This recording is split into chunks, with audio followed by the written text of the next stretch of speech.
ہمارے ہر پروگرام کے تمام کردار حقیقت اور اپنے تمام تاریخی پس منظر پر مبنی ہے۔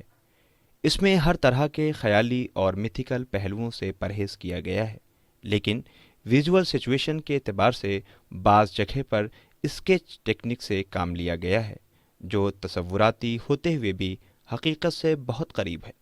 اور سارے پروگرام کے تمام تاریخی دستاویز قرآن مجید اور احادیث کے ساتھ ساتھ مختلف کتابوں سے لیے گئے ہیں، جو سند کے طور پر ہمارے پاس موجود ہے۔ خلق میں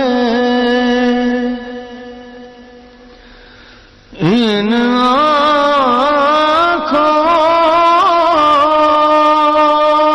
نے کیا کیا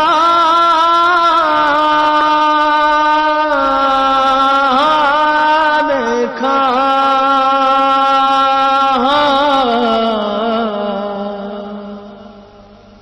ناظرین السلام علیکم، بسم اللہ الرحمن الرحیم۔ پروگرام کربلا میں آپ کا استقبال ہے۔ ناظرین، پچھلے ایپیسوڈز میں ہم مسلسل کربلا کا پیغام، نواس رسول حسین ابن علی علیہ السلام اور ان کے وہ باوفا ساتھی جانثار اعزاء قربا، جنہوں نے ایک مقصد کے تحت بھوکے پیاسے رہ کر اپنی قربانیاں بارگاہ الہی میں پیش کی۔ 1400 صدیاں گزر گئیں اور آج فضاؤں میں بلا تفریق مذہب و ملت دنیا میں نام حسین لیا جا رہا ہے، اور یقین جانیے یہ قیامت تک کے لیے دنیا کے لیے ایک نذیر ہے اور لیا جاتا رہے گا۔ جب تک انسانیت زندہ ہے، جب تک آدمیت سر اٹھا کر کے چلے گی، حسین علیہ السلام کو یاد کیا جاتا رہے گا۔ انسانیت کس منزل تک پہنچ سکتی ہے، کردار انسان کا کتنی بلندی تک جا سکتا ہے، محض انسان کی زندگی میں فیصلہ ہوتا ہے کہ اسے فیصلہ لینا ہے۔ جو انسان کے اپنے نفس کا جہاد ہے، جو اس کا اپنا جہاد ہے، اس جہاد میں اسے کتنی کامیابی حاصل ہو سکتی ہے، یہ انسان کا پل بھر میں لیا گیا فیصلہ ہوتا ہے، جسے کربلا میں ثابت کیا گیا۔ انسان جب پستی میں گرتا چلا جاتا ہے تو کس حد تک جا سکتا ہے، اسے دنیا نے یزید کی صورت میں پہچانا۔ اور انسان جب کردار کی معراج پانا چاہتا ہے تو اسے میں یہ تو نہیں کہوں گا حسین علیہ السلام کی صورت میں، اس لیے کہ حسین علیہ السلام کا کردار تو لامحدود ہے، آپ کی فضیلتیں لامحدود ہیں۔ کیا کہتے ہیں غلام باز صاحب؟ بالکل، آپ نے بہت اچھی بات کہی۔ دیکھیے، یہ ساری جنگ جو کربلا میں ہوئی، دو طریقے کی جنگیں ہوئی ہیں کربلا میں۔ ایک تو برائیوں کے خلاف اور دوسرے نفس کے خلاف۔ بے شک بے شک انسان کے دو سب سے بڑے دشمن ہیں، ایک تو اس کا نفس، بے شک دوسرے اس کی جہالت۔ کربلا میں دونوں سے جنگ تھی، جہالت سے بھی اور نفس سے بھی۔ دیکھیے، جب انسان کا یہ نفس انسان کی عقل پہ حاوی ہو جاتا ہے تو پھر یہی انسان جانوروں سے بھی بدتر ہو جاتا ہے۔ بے شک، بہت خوب، بہت صحیح بات کہی غلام عباس صاحب۔ بہت اور لیکن جب انسان کی عقل اس کے نفس پہ حاوی ہو جاتی ہے تو پھر یہی انسان فرشتوں کی صفوں میں آ جاتا ہے۔ بے شک۔ واہ واہ واہ واہ۔ کربلا میں یہی فلسفہ تھا کہ حضرت حر نے اپنی عقل کا استعمال کیا، انہوں نے دیکھ لیا، سمجھ لیا، پہچان لیا، اور انہوں نے دونوں طریقے کی برائیوں سے وہ برسر پیکار رہے، جنگ کی، وہ جو ہے نفس اور جہالت دونوں سے۔ اور یہ پوری رات انہوں نے جنگ کی ہے، پوری رات جنگ کی۔ سب تو میرا خیال ہے ادھر جو کربلا کا منظر ہے، پورے اس منظر میں ہم دیکھتے ہیں، جی ایک طرف فوجیں صبح کا انتظار کر رہی ہیں جنگ کے لیے، جہاں لالچ ان کے اوپر غالب ہے کہ بالکل، اس کے بدلے میں ہمیں دنیا ملنے والی ہے، دنیا ملنے والی، حکومت ملنے والی ہے، مال و دولت، بہت ساری چیزیں۔ اور ایک طرف حسینی خیموں کے اندر جہاں وہ صبح کے لیے اپنی جان قربان کرنے کے لیے آمادہ ہو رہے ہیں، اپنے مالک کو راضی کر رہے ہیں، اپنے پیدا کرنے والے کو راضی کر رہے ہیں، تسبیح و تحلیل کر رہے ہیں، اپنی بھوک و پیاس کا شکوہ نہیں کر رہے وہ، بالکل نہیں، وہ بلکہ اس پہ خوش اطمینان، جیسا کہ پچھلے ایپیسوڈ میں غلام باز صاحب آپ نے بتایا تھا، بالکل انسان اطمینان جب قلب۔ کامیاب ہوتا ہے، اسے کامیابی سامنے دکھنے لگتی ہے تو اسے موت سے ڈر نہیں لگتا، پھر وہ موت پر ٹوٹ پڑنا چاہتا ہے، موت کے قریب جانا چاہتا ہے۔ تو ہم گفتگو کر رہے تھے کہ جناب حر نے پوری رات جنگ کی، خیموں کے تاریخ میں باقاعدہ یہ موجود ہے کہ پشت خیمہ کی طرف جاتے تھے، خیمے میں آتے تھے، پوری رات بے چینی سے گزاری، بلکہ حر کے قافلے والوں نے، قبیلے والوں نے جو وہاں موجود تھے، بیٹا بھی تھا, غلام بھی تھا, سب موجود تھے. انہوں نے کہا اتنا بے چین نظر نہیں آیا کبھی تو جتنا بے چین آج نظر آ رہا ہے. اور یہ کہا کہ سنو, وہ آواز سنائی دے رہی ہے. کہا وہ کون سی آواز؟ اب جو سنا ہے تو سب بے چین ہو گئے. امام حسین کے خیموں سے چھوٹے چھوٹے بچوں کی ہائے پیاس کی آوازیں سنائی دے رہی تھیں جو حر کو برداشت نہ ہو سکی. کیوں؟ اس لیے کہ غلام عباس صاحب شاید میری اس بات کی تائید کریں گے کہ ابھی کچھ دن پہلے جب امام حسین علیہ السلام سفر میں تھے تو کربلا سے پہلے جو کربلا میں لانے والا کوئی اور نہیں ہے, جناب حر ہیں. بالکل جناب حر لے کر کے کربلا امام حسین علیہ السلام کو آئے ہیں. پہلا لشکر جو آیا ہے جناب حر کا تھا سامنے. تو حالت یہ تھی کہ ان کا پانی ختم ہو چکا تھا, ان کے پاس نہیں تھا پانی. یہ پیاس سے نڈھال تھے, بے چین تھے. حد یہ تھی کہ تاریخوں نے یہاں تک بیان کیا ہے کہ شاید یہ مر جاتے پیاس سے, ایسا پیاس کا غلبہ تھا. امام حسین کو دور سے ایک قافلہ نظر آیا. کسی نے کہا یہ بستی, امام حسین نے کہا کہ نہیں, یہ پیاسوں کی بستی ہے, یہ پیاسوں کا لشکر ہے. بالکل. اور اپنے بیٹے جناب علی اکبر کو بلایا. آپ دیکھیں, جناب علی اکبر کو بلایا, جناب عباس کو بلایا, جناب قاسم کو بلایا, اون محمد موجود ہیں, سب موجود ہیں. وہاں پہ کہا کہ ان کے لیے جو ہے وہ مشق کے دہانے کھول دو. یہ ہمارے دشمن بعد میں ہیں, انسان پہلے ہیں. واہ واہ. انہوں نے ابھی جرم نہیں کیا ہے, بالکل. یہ ابھی جرم انہوں نے نہیں کیا ہے, ابھی یہ خطاوار نہیں ہے, ابھی یہ مقابلہ ہوگا نا ان کا. اس سے پہلے یہ انسان ہے, انہیں پانی پلا دو. ایک بات غلام عباس صاحب, آپ کو یاد ہوگا کہ 19 رمضان کو جب عبد الرحمن ابن ملجم نے حضرت علی علیہ السلام کے سر پہ ضربت لگائی ہے اور عبد الرحمن ابن ملجم کو قیدی بنا کر کے جب لایا گیا ہے, حضرت علی کے سامنے پیش کیا گیا ہے, تو حضرت علی علیہ السلام نے بڑا ایک تاریخ ساز فیصلہ دیا ہے. وہ یہ ہے کہ اس کے ہاتھ کھول دو, کیونکہ یہ گھبرایا ہوا تھا, ہونٹ سوکھے ہوئے تھے اور یہ ڈر کے مارے کانپ رہا تھا, خوف سے کانپ رہا تھا. یہ کہا اس کے ہاتھ کھول دو. ہاتھ کھلوایا ہے. پھر اس کے بعد امام کے لیے اس وقت جو جراح تھا, حکیم تھا, یوں کہہ لیں گے جو ڈاکٹر تھا, اس نے کہا کہ اس وقت زخم اتنا کاری ہے, اتنا گہرا ہے حضرت علی کا کہ انہیں فوراً دودھ اور شہد لا کر دیا جائے. تو جیسے حضرت علی کے لیے سامنے لایا گیا ہے, ضرورت پریورٹی کس کے لیے ہے؟ حضرت علی کے لیے. ضرورت ان کو کہ خون زیادہ بہہ چکا ہے اور بچانا ضروری ہے. حضرت علی جنہوں نے یہ فیصلہ لیا کہ نہیں, یہ دیکھو یہ خوف سے کانپ رہا ہے, ڈر رہا ہے, یہ اپنے سامنے کا پیالہ جو ہے وہ کہا کہ اس کو دے دیا جائے. واہ واہ. اور جناب ابو الفضل عباس, میں اگر صحیح کہہ رہا ہوں تو, یا حسنین علیہ السلام موجود تھے, کہا کہ جاؤ میری بیٹی سے کہہ دو کہ دوسرا پیالہ جو ہے وہ مجھے دے دے.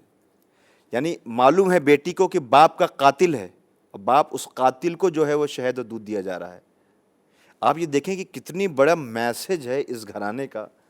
چوتھے امام علیہ السلام, وہ واقعہ غلام عباس صاحب آپ کے سامنے ہے جی. کہ جناب علی اکبر کا قاتل حسن ابن نمیر. جی. سامنے آیا, پیاس سے مر جاتا وہ. چوتھے امام نے کہا کہ نہیں, یہ انسان پہلے ہے, اسے پہلے پانی دو. جب پانی پلا لیا, شکم سیر ہو گیا, وہ جان میں جان اس کے آ گئی, تو اس نے برجستہ کہا ہے کہ اگر شاید آپ نے مجھے پہچانا نہیں ہے, اگر آپ مجھے اسے اپنی خطا کا بھی احساس ہے کہ میں نے جو خطا کی ہے, آپ مجھے پہچانتے نہیں ہیں. امام نے معاف نہیں کیا ہے, جی. یہ یاد رہے کہ امام نے معاف نہیں کیا ہے, مگر امام نے ایک بات کہی ہے کہ اے حسین ابن نمیر, کیا تو سمجھتا میں تجھے پہچانتا نہیں ہوں؟ تو میرے بھائی اکبر کا قاتل ہے, مگر وہ تو تھا کہ میں تیرا مہمان جب بن کے آیا تھا تو نے کیا کیا, آج تو میرے سامنے مجھے کیا کرنا, ہاں اللہ بہترین فیصلہ کرنے والا ہے. تو اس گھرانے کا جو طریقہ اور طرز رہا ہے وہ دنیا کے لیے نمونۂ عمل ہے. ہم بار بار کہہ رہے ہیں کہ پروگرام کربلا میں ہم, مجھے نہیں پتا کہ ہم جس مقصد کے تحت یہاں حاضر ہوئے ہیں ہم اس کو کہاں تک پہنچا پا رہے ہیں. یہ ناظرین بہتر پروردگار ہم سب کی توفیقات میں اضافہ کرے کہ ہم جو میسج پہنچانا چاہتے ہیں صدق دل سے وہ ناظرین تک پہنچ جائے, ہمارے یوتھ تک پہنچ جائے, دنیا والوں تک پہنچ جائے. جو دوسرے ادیان اور مذاہب کے لوگ سمجھنا چاہتے ہیں کربلا کیا ہے, انہیں معلوم ہو کربلا کیا ہے. کربلا کے اندر انسانیت کے لیے پیغام ہے, آدمیت کے لیے پیغام ہے. کیا کہتے ہیں غلام عباس صاحب؟ بالکل. دیکھیے یہ حقیقت ہے کہ کربلا صرف ہم کربلا کو ایک جنگ سے یا پھر غم سے ہی وابستہ کر کے دیکھتے ہیں, حالانکہ ہم اس سے انکار نہیں کرتے بالکل کہ غم نہیں ہے. غم تو وہ تھے کہ ایک معمولی انسان تو سوچ بھی نہیں سکتا ہے بالکل. وہ جو کربلا والوں نے جو مصیبتیں بے برداشت شک، کی بے ہیں. شک. لیکن کربلا میں اصل میں یہ سارے جو رشتے ہیں زندگی میں, جو ہماری ایک دوست کو دوست کے ساتھ کس طریقے سے وفاداری سے پیش آنا چاہیے, ایک بھائی کو بھائی کے ساتھ, اور ایک بیٹے کو باپ کا احترام ایک باپ کو اپنے بیٹے کی عزت، یہ ساری چیزیں، ایک بہن ایک بھائی، سارے رشتے آپ دیکھ سکتے ہیں کربلا میں. یعنی ہم بہتر زندگی کس طریقے سے جئیں، یہ درس ہمیں کربلا سے ملتا ہے. بے شک بالکل صحیح کہا آپ نے. کربلا میں اصل میں سب سے بڑا جو مسئلہ ہے کہ کربلا آج حضرت امام حسین اسلام کو دیکھیں آپ، کہ جس طرح سے پیغمبر اسلام حضرت محمد مصطفیٰ صلی اللہ علیہ وسلم نے ایک مرکز پہ اللہ محمد والا. مکے میں جب آپ حضور آئے ہیں تو عجیب و غریب ماحول تھا، لیکن جب پیغمبر اسلام نے لا الہ کہا، لا الہ الا اللہ کہو فلاح پا جاؤ گے، تو اس وقت لوگ سرحد اسلام میں داخل ہونے لگے. اور سب سے بڑا جو داخل ہونے کا سبب تھا، دیکھیے میں ایک بات یہ کہتا ہوں کہ اسلام علم کے زور سے نہیں پھیلا ہے، اسلام آل محمد کے اخلاق سے پھیلا ہے. بے شک. اخلاق سے پھیلا. آپ پڑھ لیں بہت تاریخ، قیمتی بات، بہت قیمتی بات کہی آپ نے. بے شک. اسلام آل محمد کے اخلاق سے پھیلا. یہ اخلاق بے تھا. شک، بے شک. مکے میں دیکھ لیں، نہ علم کے زور سے پھیلا تھا نہ کسی اور سبب سے، بلکہ مکے میں جو پیغمبر اسلام نے پھیلایا وہ اپنے اخلاق کے ذریعے سے. بہت ساری ایسی تاریخ مل جاتی ہے جو جس کیوں؟ میں یہ تو آپ بالکل سامنے کی دلیل ہے کہ مکے میں لوگ آپ کو اپنا دشمن بھی کہتے تھے، بالکل اور اس کے بعد پوچھا جاتا تھا کہ صادق کون ہے تو آپ کا نام لیتے تھے، امین کون ہے تو کہتے آپ کا نام لیتے تھے. حضرت علیہ السلام کا بھی یہی کردار رہا ہے بالکل کہ لوگ کتنا بھروسہ اور یقین. حضرت علیہ السلام نے جو کہہ دیا اس میں پھر کچھ چوں چرا نہیں ہے. بالکل بالکل آپ نے بجا فرمایا کہ وہ آل محمد علیہ السلام کا اخلاق ہے، اور اخلاق یہ ہے. تربیت جو ہے پیغمبر اکرم صلی اللہ علیہ وسلم نے جس طریقے سے کی ہے، اور اس گھرانے نے جو پیغمبر اکرم کو دیکھا ہے، بالکل وہی چیزیں جو ہے لا کر کے پہنچائی ہیں. بالکل بے اور شک. پیغمبر نے ایک مرکز پہ لا کھڑا کر دیا تھا. دیکھیے ایک انسان جو افریقہ کا بھی تھا، ایک انسان جو ایشیا سے بھی تعلق، ایک انسان جس کا تعلق عجم سے تھا، مطلب ایشیا مطلب عجم سے تھا، ایک عرب کا بھی تھا. ٹھیک ہے، پیغمبر نے سب کو ایک مرکز پہ لا کے کھڑا کر دیا تھا. ٹھیک ہے، اپنے اخلاق اور کردار کے ذریعے سے. اور لیکن جب کہا کہ لا الہ الا اللہ کا فلاح پا جاؤ گے، تو لوگ سرحد اسلام میں داخل ہونے لگے، اور لوگ یہ سمجھ رہے تھے کہ ہمارے پاس دولت ہے، ہمیں عزت ملے گی، ہمارے پاس حوالی ہیں، موالی ہیں، حکومت ہے، شہرت ہے، طاقت ہے، ہمیں عزت دیں گے پیغمبر.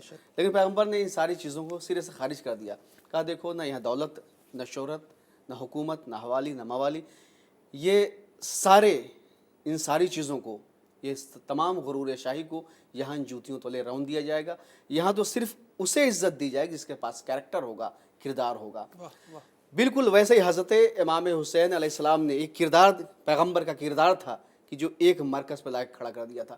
وہی مسئلہ آج جو ابھی آپ نے کہا کہ انسانیت کا درس ہے، تو آپ دیکھیں کہ حضرت امام حسین علیہ السلام نے جہاں عجم کے لوگ تھے وہیں عرب کے بھی تھے، جہاں عرب کے لوگ تھے وہیں افریقہ کے لوگ بھی تھے، اور مسلمانوں کے علاوہ وہاں عیسائی بھی تھے، کرسچن بھی تھے. حضرت امام حسین علیہ السلام کے ساتھ آپ جناب وہب ابن عبداللہ کلبی کو دیکھیں، کیا تعلق تھا اسلام سے؟ کوئی تعلق اسلام سے نہیں تھا. لیکن یہ حسین کا کردار تھا، یہ حسین کا اخلاق تھا، کشش تھی اس کردار کی. کشش تھی. جناب وہب ابن عبداللہ کی والدہ ماجدہ جب اس راستے سے گزر رہے تھے، نینوا کے قریب کیا دیکھا کہ ایک کچھ چند خیمے ہیں، اور جس کے چاروں طرف فوجوں نے حلقہ کیا ہے گھیر. تو کہا بیٹا وہب جاؤ پتہ کر کے آؤ کہ کیا وجہ ہے، کیا سبب ہے، کون لوگ ہیں. تو جناب وہب گئے اور جانے کے بعد پتہ کر کے آئے. کہا مادر گرامی، یہ تو محمد ابن عبداللہ کے نواسے حسین ابن علی ہیں، اور یہ لوگ جو ہیں انہوں نے چاروں طرف سے انہیں گھیر لیا ہے. تب اس وقت والدہ ماجدہ نے کہا جناب وہب کی کہ وہب اب میں یہاں سے نہیں جاؤں گی، اس لیے کہ یہ کیسے ممکن ہے کہ میں نبی کے نواسے حسین کو یہاں تنہا اس ریگزار پہ، اس صحرا میں چھوڑ کے چلی جاؤں. تو یہ کیا تھا؟ ایک جناب عیسائی. وہب کلبی سے گفتگو بھی ہوئی امام حسین السلام کی. بالکل گفتگو ہوئی، آئے گفتگو کی. حضرت امام حسین علیہ السلام نے بتایا انہیں، جب بتایا تب انہیں معلوم ہوا. پھر اپنی والدہ کے پاس آتے ہیں، بتاتے ہیں. اب دیکھیے اب یہ حسین کا کردار تھا، کیریکٹر تھا حسین کا. یہ حسین کا پیغام جو انسانیت کے لیے، ایک نصرانی ایک عیسائی سے کیا تعلق، لیکن یہ کردار ہی تھا حسین کا. اور سب سے بڑی بات ہے کہ اس پوری جنگ میں کربلا کے امام حسین السلام نے جو اپنے پورے بھرے گھر کی قربانی پیش کر لی ہے. جناب اصغر علیہ السلام کی شہادت کے بعد، 6 مہینے کے بچے کی شہادت کے بعد، جوان بیٹا مارا گیا، بھتیجا مارا گیا، بھائی مارے گئے، سب کی شہادت کے بعد امام حسین اس کے بعد معاف کرنے کے لیے تیار ہے. لیکن وہ لالچ کا غلبہ ایسا تھا کہ اس کے لیے امام حسین نے پھر پوچھا ہے یہ تاریخ میں باقاعدہ موجود ہے کہ پوچھا کہ کیا میں نے نعوذ باللہ شریعت بدل دی، دین بدل دیا، کہ ہم نے تم پہ ظلم کیا، تمہارا حق چھین لیا. سارے دعوے مطلب اتنے بڑے مجمع کے اندر محمد صلی اللہ علیہ وسلم نے کھلے جو ہے وہ کھلے طور پر چیلنج کیا کہ تم نے کیا کوئی نقصان پہنچایا؟ کہا نہیں. کہا پھر تمہارے دشمن کیوں بنے ہوئے ہو؟ تم اپنی آخرت کیوں خراب کر رہے ہو؟ تم کیا ہمیں پہچانتے نہیں ہو؟ کہا نہیں پہچانتے ہیں. گواہی لی ہے کہ کیا میں رسول کا نواسا نہیں ہوں؟ کہاں ہیں آپ؟ کیا رسول اکرم نے ہمارے لیے یہ نہیں کہا تھا کہ حسین منی وانا من الحسین، حسین مجھ سے اور میں حسین سے ہوں، یہ میرا حسین ہے، اسے پہچانو، یہ جوانان جنت کے سردار ہیں. ہر موقع پہ پہچانوایا نہیں ہے؟ کہا نہیں پہچانوایا ہے. کہا پھر کیوں ایسا کر رہے ہو تم؟ اپنا دامن ہمارے خون سے کیوں داغدار کر رہے ہو؟ تو بغضاً لابیک، انہوں نے کہا ہم تمہارے باپ کی دشمنی میں، حسین ہم تمہارے باپ کی دشمنی میں تمہیں قتل کر رہے ہیں. ایک بہت بڑی بات اس وقت آ گئی ہے جو یہاں پہ کہنے والی ہے کہ کیا حضرت علی کی دشمنی ان لوگوں سے تھی؟ ان سے نہیں تھی. دیکھیے حضرت علی بہت قیمتی کی بات جو ہے یہ. شہادت واقع ہوئی ہے، بڑا سوال کیا. نہیں میرا جو سوال ہے اس وقت، جی چونکہ یہ میں بالکل چونکہ مجھے معلوم ٹیلی ویژن کا پروگرام ہے اور یہ جا رہا ہے لوگوں تک، ایک سوال ہے یہ کہ فوج نے کہا تھا یہ جی کہ ہم تمہارے باپ کی دشمنی میں، دشمنی اس میں سے فوج نے نہیں، کچھ جو نمائندے تھے انہوں نے کہا تھا. جی سب کی دشمنی علی سے تو تھی نہیں. نہیں، اس کا مطلب کہیں سے فیڈ بیک تھا اس کا، بالکل تھا، بالکل صحیح. اور جس کے بدلے میں انہیں انعام ملنے والا تھا، بالکل اور جس کا بدلہ امام حسین سے لیا جا رہا تھا. صرف امام حسین سے نہیں لیا جا رہا ہے، چھوٹے چھوٹے بچوں سے، بالکل گھر کی عورتوں سے. بالکل. امام سجاد جو بیمار ہیں خیمے کے اندر ہیں، انہیں ہتھکڑیاں پہنائی جانے والی، خیموں میں آگ لگائی جانے والی، یہ کیسے مسلمان ہیں؟ کہاں کے مسلمان ہیں؟ کیا یہ سوال نہیں ہے؟ دیکھیے بالکل بہت صحیح بات آپ نے کہی. یہ دشمنی کہا کہ بغضاً لابیک، تمہارے باپ کی دشمنی. بھائی یہ ایک تو ولایت کا جھگڑا تھا، یہ ولایت کا جھگڑا تھا. دوسری بات یہ ہے کہ حضرت علی کی جو شہادت واقع ہوئی ہے، جو حضرت علی کو قتل کیا گیا ہے، صرف اور صرف اس وجہ سے کہ حضرت علی نے ہمیشہ انصاف کیا، رسول کا ساتھ دیا. رسول کا ساتھ دیا، حق کا ساتھ دیا اور عدالت سے کام لیا. تو پھر یہ سوال کیسے اٹھ گیا کہ ہم تمہارے جو شہید کرنا چاہتے ہیں باپ کی بغضیت میں کرنا چاہتے بھائی حضرت علی علیہ السلام نے وجہ یہ نہیں تھی، وجہ جو تھی وہ یہ ہے کہ حضرت علی علیہ السلام ہر جگہ پشت پناہ رہے ہیں پیغمبر کا دفاع کرتے رہے. ہر جگہ. ہیں؟ یہ کیا وہ نہیں جانتے تھے جو حسین کو شہید کر رہے ہیں؟ یہ وہی لوگ تو تھے، بھائی جانتے تو یہ سب وہی لوگ تھے جو پیغمبر کے مشن کو ناکامیاب بنانا چاہتے تھے. یہ وہی لوگ تو تھے جو نہیں چاہتے تھے کہ رسالت کا پیغام لوگوں تک پہنچ جائے. یہ وہی لوگ تو تھے جو رسول کی تبلیغ میں روڑا بن رہے تھے. یہ وہی لوگ تو تھے جو پیغمبر کو اذیت پہنچایا کرتے تھے. یہ وہی لوگ تو تھے جو پیغمبر کو ستایا کرتے تھے. یہ سارے یہ وہی لوگ ہیں کہ جو امام حسین کے خون جان لینے پہ آمادہ ہیں، قتل کرنا چاہتے ہیں، اور اس کے بدلے میں انہیں انعام ملنے والا ہے. بے شک. ایک مسلمان ورڈ یہاں پہ استعمال ہی نہ کیا جائے تو زیادہ اچھا ہے، کیونکہ وہ فرقہ جو کسی پر ظلم اٹھائے، اسلام میں کسی بھی طرح سے کہیں نہیں دیا ہے کہ آپ کسی پر ظلم کریں. آج دنیا بہت کنفیوز ہے. میں آج کی بات کر رہا ہوں، جو بڑا ہائی ٹیک زمانہ ہے اور پل پل کی خبریں دنیا تک پہنچتی رہتی ہیں. اسلام کا صحیح مشن لوگ کنفیوز ہیں دنیا میں. آج جو کچھ بھی بنام اسلام ہو رہا ہے دنیا کے سامنے، بیچارے معصوموں کی جان لی جا رہی ہے، سوسائڈ بم اور یہ سب دنیا میں جو کچھ بھی ہو رہا ہے، جو سب کچھ ہو رہا ہے، یہ بنام اسلام تو ہو رہا ہے. جو اسلام جس کا قانون یہ کہہ رہا ہو کہ تم نے اگر کسی ایک بے گناہ انسان کی جان لے لی تو تم نے پوری انسانیت کو قتل کر ڈالا. جو اسلام سزا کے لیے بھی اور حقوق کے معاملے میں اتنا مطلب احتیاط جہاں ہو قدم قدم پہ. اسلام کب کہتا ہے کسی کا خون بہاؤ، نہ خون بہاؤ تم؟ وہ بھی تم کتنا بڑا مطلب آج المیہ ہے، کیونکہ خون بھی بہایا جا رہا ہے تو نعرہ تکبیر، وہ خون بہایا جا رہا ہے تو دنیا کو اخلاق کا پیغام دینے والا رسول کہ جس کی دشمن تعریف کر رہا ہو. بھائی آج جو ظلم ہو رہا ہے ایسا نہیں، اس زمانے میں بھی یہی ہوا تھا کہ جب حضرت امام حسین اسلام کو شہید کیا گیا، قتل کیا گیا، تو آپ وہ شعر اکثر پڑھتے رہتے ہیں کہ قتل کیا تمسخر ہوا اسلام کی تقدیر کے ساتھ، قتل شبیر ہوئے نعرہ تکبیر کے ساتھ. تو اس زمانے میں بھی ہوا. میں کیا یہ کہہ سکتا ہوں کہ کربلا آج بھی لوگوں سے خراج مانگ رہی ہے. میں نے شعر شاید کسی ایپیسوڈ میں پڑھا بھی ہے کہ یاج کس نے لہو کا خراش پھر مانگا، ابھی تو سوئے تھے مقتل کو سرخرو کر کے. کربلا امام حسین کو قتل کرنے کے بعد نعرہ تکبیر بلند کیا گیا تھا. آج معصوموں کی جان لے کر کے نعرہ تکبیر بلند کیا جا رہا ہے. کیا منہ دکھائیں گے اپنے خالق کو, اپنے رب کو, اپنے پروردگار کو؟ انہوں نے بالکل اسلام میں شریعت کا جو مفہوم تھا, جو شریعت کا پیغام تھا, اسے بدل دیا ہے. بالکل بھائی, دیکھیے یزید بھی تو یہی کر رہا تھا. یزید کیا کر رہا تھا؟